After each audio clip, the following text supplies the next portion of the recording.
تاني حاجة، لو احنا مش بنعمل سكراب لوشنا، مش بنعمل سكراب لشفايفنا، الحاجات دي كلها هتخلي الميك اب مجير. عارفين لما بنلاقي مشكله بنوته بتعمل ميك اب في البيت ان هي بتلاقي وشها مجير، ده يا اما بتمسح الفاونديشن وهي بتحطه، يعني اهي البيوتي بلندر اهي بتمسح كده الميك اب، يا اما مش مرطبه كويس، يا اما مش عامله تقشير كويس لوشها.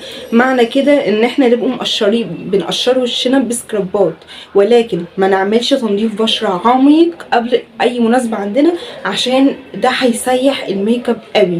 معظم العرايس اللي بيبقى عندها مشاكل زي مشكله عمر عيسى ان العروسه ساح منها الميك اب، احتمال وارد وكبير جدا جدا ان هي تبقى عامله تنظيف بشره. تنظيف البشره ده معناه ان الزيوت هتطلع في الوش مش هيستحمل الميك اب اللي عليه وهيسيح الميك اب اللي على الوش.